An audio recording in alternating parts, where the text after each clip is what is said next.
Welcome back, Crammers, to question 7. Write the ratio 42 is to 96 in its simplest form. So that means we have to find the lowest common factor. Here I can see that 42 and 96 are both multiples of 6. So I can simply divide both sides by 6. Now 42 divided by 6 is 7. And we can get our calculator.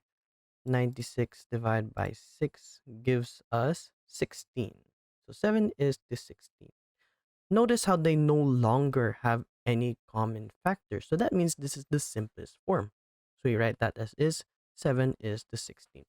There are only apples and pears in the fruit basket, so that the number of apples to the number of pears is 4 to 11.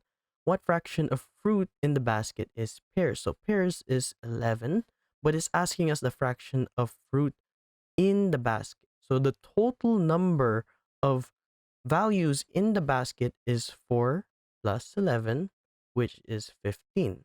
So that means here that the fraction of fruit in the basket that's pears is 11 over 15. That's our final answer. Thanks for watching. Cram, then scram.